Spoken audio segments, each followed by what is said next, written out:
Hello everyone, how's you. I know आप में से most of candidates mentally pressurised होंगे और स्ट्रेस में होंगे कि क्या होगा क्या नहीं होगा। आपको बिल्कुल भी ओवर थिंकिंग नहीं करनी है और बिल्कुल भी नेगेटिव नहीं सोचना है। आपको पॉजिटिव ही रहना है क्योंकि अंततः सब कुछ अच्छा होगा और आपके पक्ष में होगा। ठीक है, बिल्कुल भी आपको नेगेटिव सोचने की आवश्यकता नहीं है। दूसरी चीज़ ये है कि आपको तो पता ही है ना यार कि एट द एंड होगा तो वही जो कि भाग्य में लिखा है, तो फिर इस बात को लेकर चिंता क्यों करनी है। ठीक है। और ओवर थिंकिंग से बचने के लिए आप खुद को बिजी रखो, चाहे आप पढ़ाई करो या फिर और कोई काम करो। ठीक है, लेकिन खुद को बिजी रखो जिससे कि आप ओवर थिंकिंग नहीं करोगे। ठीक है। तो इस वीडियो में अपन थर्ड ग्रेड लेवल 1 भर्ती से रिलेटेड कुछ बिंदुओं को डिस्कस करने वाले हैं जो कि आपके लिए इंपॉर्टेंट होने वाले हैं, तो वीडियो को अंत तक जरूर देखना। और एक चीज़ और कि बैकग्राउंड से अगर आपको कुछ नॉइस आ रही हो तो उसके लिए आई अपोलोजाइज, क्योंकि ये जो हमारी गिलहरी है बिल्कुल भी चुप नहीं रहती है, तो उसको तो मैं चुप नहीं करा सकता, इसलिए आपको ही एडजस्ट करना पड़ेगा। ठीक है, लेकिन उसकी तरफ से आई अपोलोजाइज टू यू गाइज। चलिए। और सेकंड थिंग, आपका कोई भी डाउट है तो आप मेरे को यहाँ पर मेल करके पूछ सकते हो। I am gonna reply 100% guys.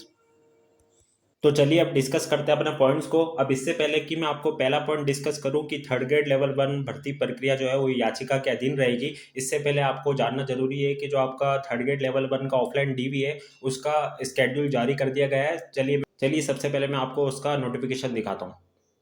तो स्क्रीन पर आप जो नोटिस देख रहे हो कल रात को रिलीज कर दिया गया था, और कोई भी एग्जाम से रिलेटेड इन्फॉर्मेशन आती है, ये न्यूज़ आती है, उसको सबसे पहले मैं व्हाट्सअप चैनल पर शेयर कर देता हूँ। तो आपने अभी तक व्हाट्सअप चैनल फॉलो नहीं कर रखा है तो उसको जरूर से फॉलो करना, ना केवल इस एग्जाम से रिलेटेड इन्फॉर्मेशन, बाकी राजस्थान में जितने भी एग्जाम होते हैं उनसे रिलेटेड इंपॉर्टेंट जो भी अपडेट होती है वो मैं व्हाट्सअप चैनल पर सबसे पहले प्रोवाइड करा देता हूँ, और उसके बाद डिटेल वीडियो के थ्रू इधर यूट्यूब चैनल पर बता देता हूँ। तो चैनल को सब्सक्राइब कर लेना और व्हाट्सअप चैनल को फॉलो कर लेना, मैंने लिंक डिस्क्रिप्शन और कमेंट बॉक्स दोनों में पिन कर रखा है। ठीक है।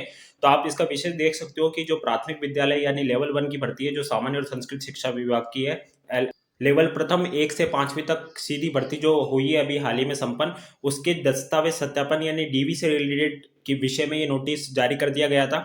अब इधर आपके जानने वाली बात यह है कि वो प्राथमिक विद्यालय अध्यापक सामान्य संस्कृत शिक्षा लेवल प्रथम कक्षा 1 से 5 सीधी भर्ती 2025 के अंतर्गत गैर अनुसूचित क्षेत्र यानी नॉन टीएसपी और टीएसपी क्षेत्र के 2 गुना संख्या तक चयनित अभ्यर्थियों के दस्तावेज सत्यापन यानी डीवी पात्रता जांच का कार्य प्रारंभिक शिक्षा विभाग द्वारा संपादित किया जाएगा। अब इधर से इंपॉर्टेंट चीज ये है कि देखो, डीवी कब होगा आपका, तो डीवी जो है वो यहाँ साफ लिखा है, आप देख सकते हो, जुलाई माह के द्वितीय सप्ताह से प्रारंभ किया जाएगा, जो कि आपको ध्यान रखना है। और ये 3 दिन चलेगा, ये प्रक्रिया जो है 3 दिन चलेगी, और बहुत जल्दी रोल नंबर और जो आपके डीवी की डेट है वो भी जारी कर दी जाएगी, तो उसको भी मैं व्हाट्सअप चैनल पर शेयर कर दूंगा, फिर डिटेल वीडियो के थ्रू अपने यूट्यूब पे बता दूंगा। तो दोनों को सब्सक्राइब कर लेना, फॉलो कर लेना।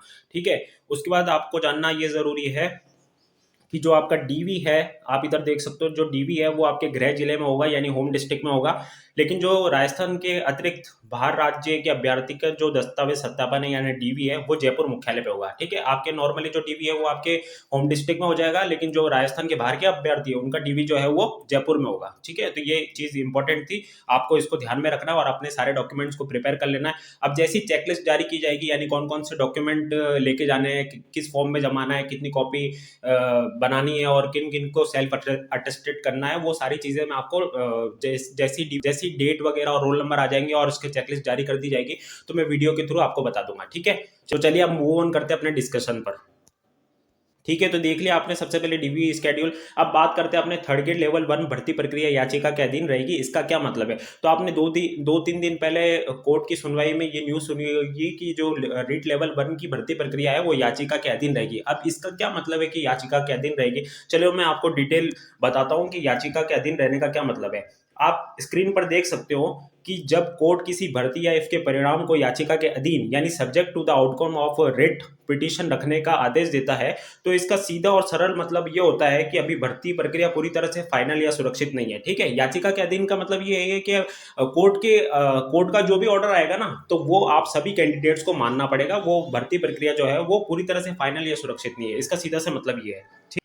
अब मैं आपको इसको आसान भाषा में समझाने की कोशिश करता हूं। पहला पॉइंट आप देखो कि प्रक्रिया नहीं रुकेगी, यानी जो आपकी भर्ती प्रक्रिया है वो नहीं रुकेगी, काम चलता रहेगा। तो आपको पता ही है भाई, एक तरफ तो इसका कोर्ट केस चल रहा है और दूसरी तरफ अभी कल ही इसका डीवी स्केड्यूल जारी कर दिया गया है, और जो भी प्रोसीजर है वो चलता रहेगा। भर्ती प्रक्रिया रुकी नहीं है, यानी काम चलता रहेगा, भले वो याचिका के अधीन है लेकिन भर्ती प्रक्रिया रुकी नहीं है। भर्ती प्रक्रिया रुकी कब होती, जब इस पे स्टे लगा दिया होता तो ये सारा काम, फिर आपका डीवी वगैरह कुछ भी नहीं होता। ठीक है, लेकिन इस पे स्टे नहीं लगा है, आपको पता ही होगा, जो अपना आरएसएस बोर्ड है उसने केवी डेट लगा दिया था। तो जितने भी याचिका करता है उनके एक पक्ष की बात सुनकर इस भर्ती प्रक्रिया पर कोई भी निर्णय नहीं लिया जाएगा, बल्कि आपको आरएसएस भी बोर्ड की बात भी सुननी पड़ेगी, उनका पक्ष भी सुनना पड़ेगा। ठीक है, तो ये चीज तो आपको पता ही होगी, है ना। तो ये इसका काम चलता रहेगा। ठीक है, इसका मतलब ये नहीं है कि भर्ती प्रक्रिया रद्द हो गई है या रुक गई है ना। ये चीज आपको भी पता है कि याचिका के अधीन है, इसका मतलब ये नहीं है कि भर्ती प्रक्रिया जो है वो रद्द हो गई है और रुकी भी नहीं है। अगर रुक गई होती यानी स्टे लग गया होता तो आपका डीवी स्केड्यूल भी जारी नहीं होता, है ना। तो आरएसएसबी बोर्ड रीट लेवल 1 की आगे की प्रक्रिया जैसे कि डीवी हो गया, काउंसलिंग हो गया, जिला आवंटन हो गया, ज्वाइनिंग नियुक्ति को आगे बढ़ा सकता है ना, और बढ़ाएगा भी। कोर्ट ने काम रोकने के लिए नहीं कहा है। ठीक है, तो इसका सीधा मतलब है याचिका के अधीन रहेगी, तो भले ही उसको याचिका के अधीन रहने दो, मतलब अंतिम जो फैसला होगा वो कोर्ट का होगा, लेकिन बाकी का जो प्रोसीजर होता है ना नॉर्मली रूप से वो चलता रहेगा अपना। जैसे कि डीवी हो गया, काउंसलिंग हो गया, जिला आवंटन हो गया, यानी नियुक्ति भी दे दी जाएगी, है ना, बोर्ड चाहेगा तो। वैसे दे दी जाएगी। चलो अब आगे डिस्कस करते हैं अपन। सेकंड पॉइंट कहता है कि अंतिम फैसला याचिका के निर्णय पर निर्भर करेगा। जो उम्मीदवार ज्वाइन करेंगे या जिनका चयन हुआ है उनकी नौकरी तब तक पूरी तरह पक्की नहीं मानी जाएगी जब तक कि कोर्ट में चल रहे केस यानी याचिका का आखिरी फैसला नहीं आ जाता। जैसे कि मैं आपको बता चुका हूं, एंड वाला जो डिसीजन होगा यानी अंतिम डिसीजन होगा वो कोर्ट का होगा, है ना। इसको और अच्छी तरीके से अपन समझते हैं। देखो, अगर कोर्ट केस करने वाले जीत गए तो कोर्ट के अंतिम फैसले के अनुसार मेरिट लिस्ट या भर्ती प्रक्रिया में बदलाव करना पड़ सकता है। इससे कुछ लोगों के चयन पर असर पड़ेगा। जी बिल्कुल सही है, मैंने आपको बता दिया कि जो एंड वाला डिसीजन है वो कोर्ट का होगा। और अगर इसमें जो केस करने वाले यानी जो याचिका करता है उनके पक्ष को मजबूत मान लिया जाता है, यानी उसको पक्ष को सही मान लिया जाता है कोर्ट के थ्रू, तो वो जीत जाते हैं। मान लो एक सिनेरियो ये मान लो कि वो लोग जीत जाते, तो उनका पक्ष क्या है कि भाई डिलीट क्वेश्चन किए थे जो कि डिलीट नहीं थे, तो उनको सही मानना पड़ेगा। तो सही मान लेंगे उन क्वेश्चन को, तो फिर रिजल्ट को क्या करना पड़ेगा, रिजल्ट को रिवाइज करना पड़ेगा, है ना। यानी फिर रिजल्ट वापस आएगा, कट ऑफ न्यू वापस आएगी। ठीक है, तो ये चीज हो जाती है, तो वापस रिजल्ट आएगा। अब इससे कुछ लोगों के चयन पर असर पड़ सकता है। कैसे?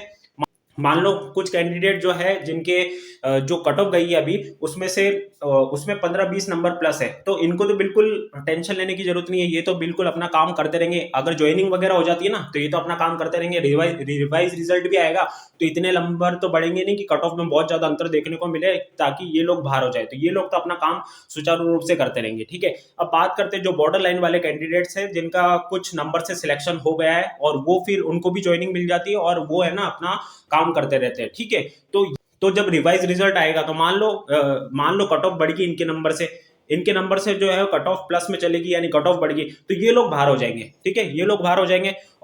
और फिर इसमें जो याचिका करता थे अगर उनके नंबर बढ़ जाते हैं, उनके नंबर भी बढ़ जाते हैं, तो वो लोग जो है वो इसके अंदर आ जाएंगे। यानी ये लोग जो पॉइंट से जिनका सिलेक्शन हुआ था वो लोग बाहर हो जाएंगे, यानी कुछ नंबर से जिनका सिलेक्शन हुआ था वो बाहर हो जाएंगे।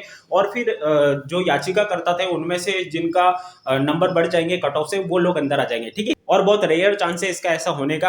आप भी जानते हो, आपने भी बहुत सारे टीचर्स के वीडियो देखे होंगे और बहुत सारे एक्सपीरियंस लोगों को सुना होगा और सबका यही मानना है कि भाई इसमें कुछ भी होना जाना नहीं है। लेकिन फिर भी अपन एक रेयर केस स्नैरियो को समझे तो ऐसा हो सकता है कि जिनके 15-20 नंबर ज्यादा है कट ऑफ से, उनको तो बिल्कुल भी टेंशन लेने की जरूरत नहीं है। अगर रिवाइज रिजल्ट भी आएगा तो भी इतना फेरबदल नहीं देखना पड़ेगा। लेकिन जो कुछ ही नंबर से आगे, जिनका कुछ ही नंबर से सिलेक्शन हुआ है, यानी पॉइंट से सिलेक्शन हुआ है या 1-2 नंबर से सिलेक्शन हुआ है, उनको थोड़ी सी टेंशन वाली बात है। लेकिन उनको भी टेंशन नहीं लेनी है क्योंकि वैसा ऐसा कुछ होने वाला नहीं है। लेकिन फिर भी हो जाता है तो मैं आपको वो पॉसिबिलिटी बता रहा हूँ। ठीक है, अब सेकंड सिनेरियो क्या हो सकता है? सेकंड सिनेरियो ये है कि अगर कोर्ट ने केस खारिज कर दिया है ना, यानी रिजेक्ट कर देती है, तो यह याचिका के अधीन वाली शर्त अपने आप खत्म हो जाएगी और भर्ती पूरी तरह से सुरक्षित और सामान्य हो जाएगी। इसका मतलब ये पहले अपन ने देख लिया कि अगर याचिका करता जीत जाते तो क्या सिनेरियो होगा, और अगर ये जो कोर्ट केस है उसको खारिज कर दिया जाता है तो फिर क्या होगा? तो फिर कुछ नहीं, ये जो भर्ती प्रक्रिया वो सामान्य रूप से चलती रहेगी और जिनको ज्वाइनिंग मिल गई है बस वो अपना काम सुचारू रूप से कर देंगे।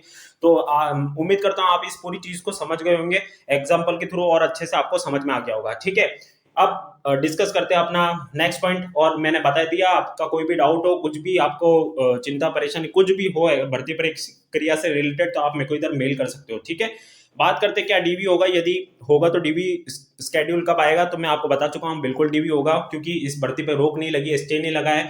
और डीवी का स्केड्यूल तो बिल्कुल जारी कर दिया है जुलाई के 2nd वीक में, तो ये तो अपन पहले ही देख चुके हैं। ठीक है, अब तीसरा पॉइंट है डीवी के लिए कौन कौन से डॉक्यूमेंट प्रिपेयर करने हैं। तो अभी एक दो दिन वेट करो इस चीज का, क्योंकि अभी वापस नोटिस आ जाएगा जिसमें आपके रोल नंबर भी आ जाएंगे और डीवी की चेकलिस्ट भी जारी कर दी जाएगी। तो मैं आपको वीडियो के थ्रू बता दूंगा कि कौन कौन से डॉक्यूमेंट प्रिपेयर करने हैं, कितने सेट बनाने हैं, किनको सेल्फ अटेस्टेड करना है और क्या प्रोसेस रहेगा, सारी चीजें अपन उधर डिस्कस कर लेंगे, ठीक है। और बाकी आपके बेसिक डॉक्यूमेंट तो प्रिपेयर ही रखना, और डॉक्यूमेंट कैसे कैसे बनाने थे वो तो वीडियो आपने देख ही ली होगी मेरी, और सारे उसके अकॉर्डिंग सारी चीजें कर भी ली होगी आपने, ठीक है। अब बात करते हैं पॉइंट नंबर 4 की, स्क्रूटनी मिस्टेक। स्क्रूटनी मिस्टेक में बहुत भाई के कमेंट्स आ रहे थे कि फीस स्लिप में जो है नल दिखा रहा है, या फिर अटेस्टेशन फॉर्म में जो एज है वो ईयर मंथ और डेट्स के फॉर्म में लिखनी थी ना, तो वो इनके ये वाले कॉलम नहीं आया और यही सिलेक्ट हो गया, बस केवल ईयर ही दिखा रहा उधर।